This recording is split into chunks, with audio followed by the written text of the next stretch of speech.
4 at rush hour in your hometown of Orlando, Florida. An absolute mess.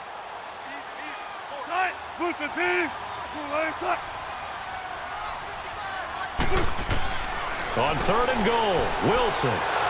Nowhere to escape, and he goes down. Solomon Thomas able to disrupt yet another pass play. His 3rd sack of the afternoon. They've been moving the ball well offensively, really getting into a groove. Last play, pass completion. Now, finally, the defense gets there. And you have to find a way to disrupt their rhythm. Do you do it with coverage, or do you do it with pressure? They elected to go with pressure, and it was the right call.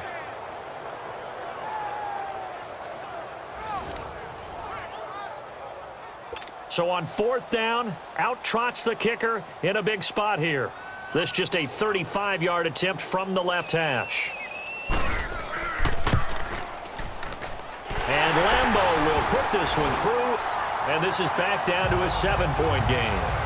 All right, so they needed 2 scores to get back in the game. The field goal there, maybe not exactly what they wanted, but the necessary first step. There's still time remaining, and there's enough time to get it done.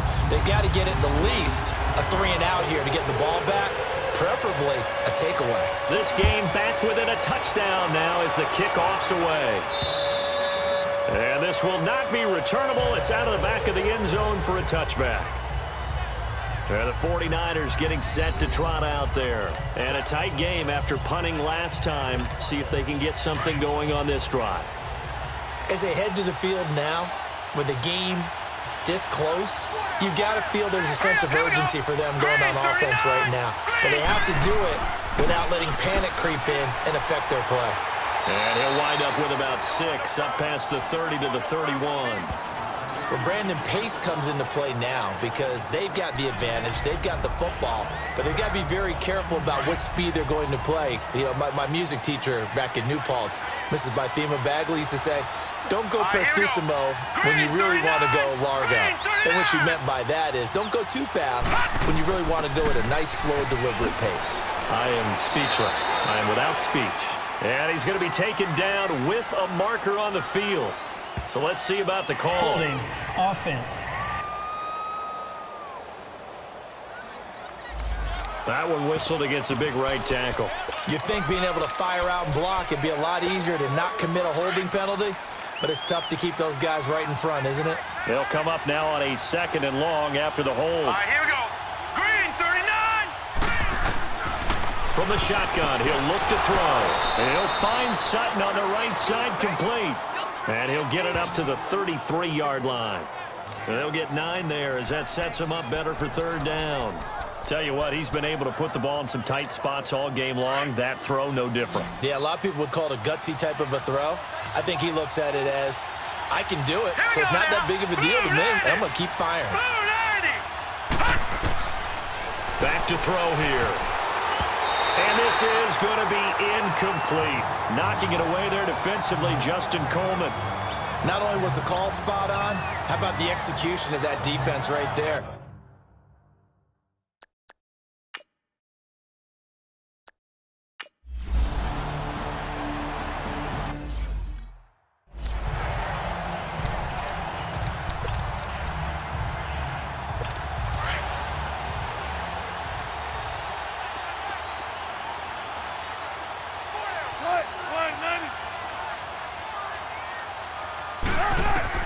On 1st and 10, it's Wilson. Got an open man. It's Michael Gallup. And he'll be about at the 19-yard line. 7 yards, the pickup on the pitch and catch. So there on that play, offensively, they ran the crossing route. Defense was in zone coverage. So as a former DB, how tough is it to defend that? It's really difficult because your natural inclination is to chase the receiver and maybe leave your zone. So you have to have discipline in order to talk to your other coverage guys and let him know that that receiver's crossing from your zone to the next zone. He's coming your way. Make sure you have him. And then when the ball is actually thrown, secure the tackle. When they're moving on crossing routes, if you miss a tackle, it usually results in a big play. Well, some good games around the league here early in week 1, and this one's shaping up to be as good as any of them as we come up on a 1st and 10. Throwing is Wilson. They'll try and set up the screen. It's complete. And they'll bring him down at the 27-yard line. Only 3 there on the screen at second down. So many things have to come together just right for a screen pass to break for big yardage. The blocking, the timing of the pass to the runner, everything has to fit together just right. But on that play, the defense was able to disrupt things and hold it to a short game. Now we've got whistles and movement up front. I think this is against Seattle. False start, offense. And that'll set them back 5.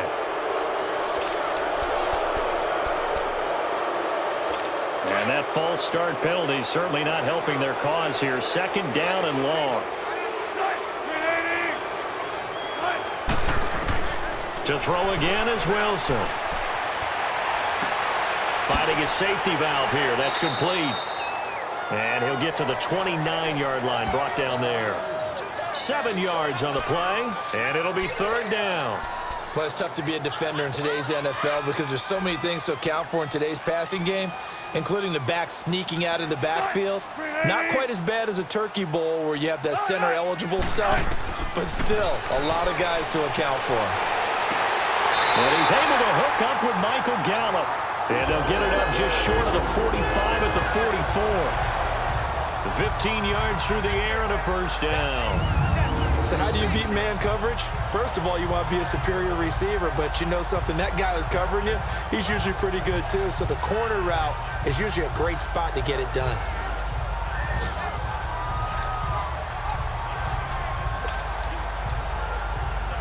The drive continues as they search for a tying touchdown. Here's first and 10.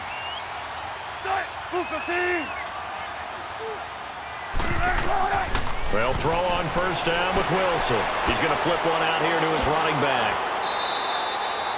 It'll be a gain of 9, and that'll make it second and short.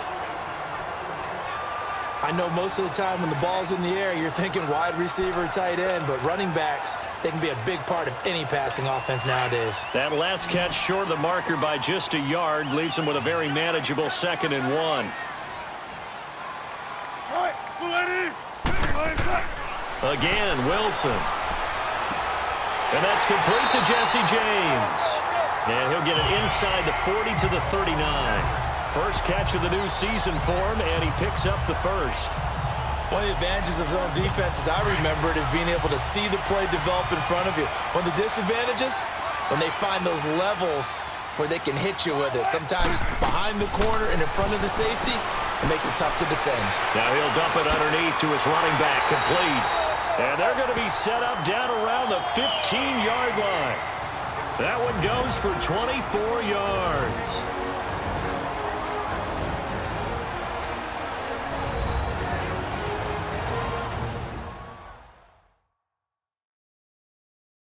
So it's Seahawk football as we march toward a conclusion. They come up on a first and 10, desperately needing a score here on what could be their final drive. Wilson going to lead his guys up first and 10, and he's working on a string of 8 straight completions. And they'll go on the ground. And power running here down to the 6-yard line. 9 yards is the pickup there, and they'll have a second and 1. Clock running, and the Seahawks, they're running too, trying to speed up to the line of scrimmage. Now we've got whistles and movement up front. I think this is against Seattle. Offense. So that'll back them up 5. A bad false start penalty there. Now second and 6.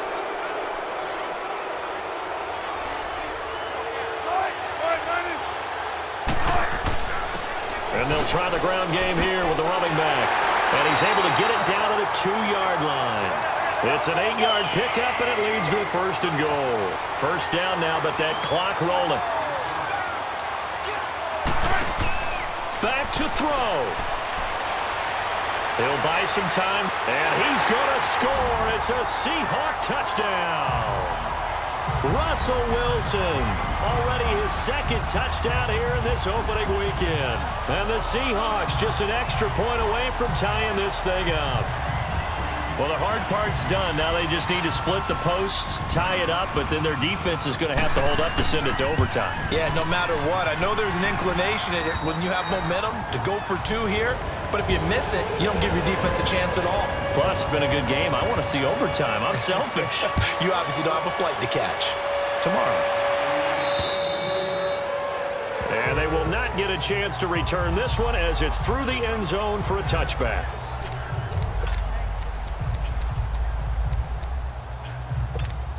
And San Francisco gets set to go here. They've got work to do, but they do still have a bit of time here. And they've got to feel comfortable with that, but they have all their play sequences called. If they get out of bounds, that allows them to huddle and call another play, but if they don't, let's hurry up to the line of scrimmage and either spike it and stop the clock or continue to move it downfield in order to try and get in range and win this game. See if they can do just that. So he's unable to complete it there, and just not the game that you would expect from him. He's been off the mark really start to finish. Yeah, it makes you wonder what exactly is going on. Is he a little bit dinged up here? And he can't get a throw off. He's taken down. What a huge play at this point in the game. Well, it was second long. Now it's third and even longer. They're going in the wrong direction here. Because they're moving exactly the way they want to, but you're exactly right. Definitely going in the wrong direction for the offensive guys.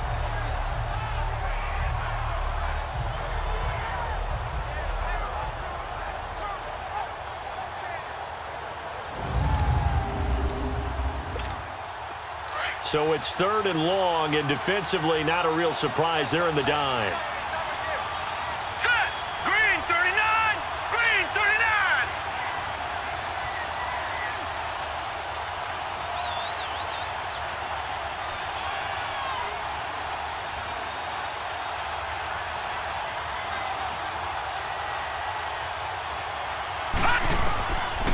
They're going to look to throw. Hit as he throws there, incomplete. Two huge plays there down.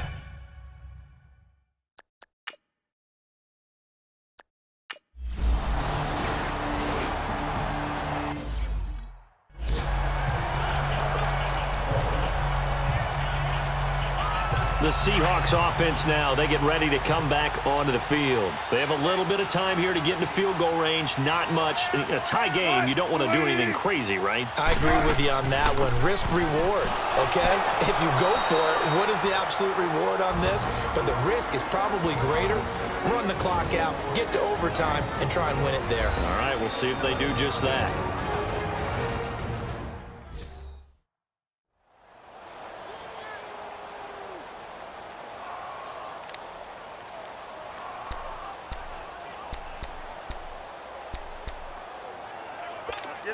Let's get it.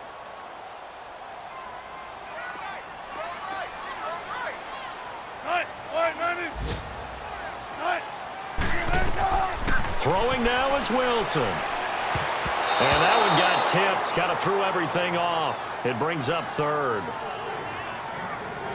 He has had a great game defensively. He's been east-west, north-south, everywhere. Yeah, and I love how you described that, because to be a great defender, you have to be able to move up and back, sideline to sideline, and he's been fantastic.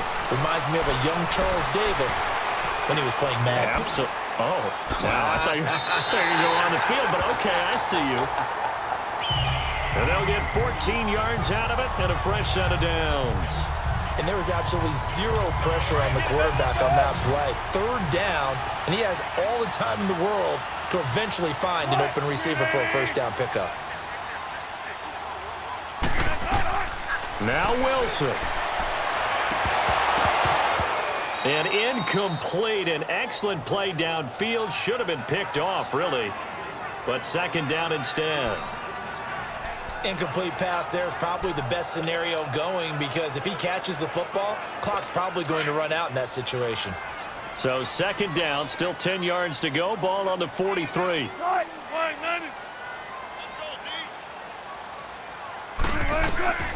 Wilson to throw. He's going to loft one deep left side here. And that's going to wind up incomplete. However, we do have a flag down. Let's check in with our referee. Holding offense. And since they still have 10 yards to go, they'll just say, let's roll this over to third down and decline it. Let's just be honest about it. If you can't get them off the field on 3rd and 10, then something's wrong with your defense anyway. No sense in taking that penalty.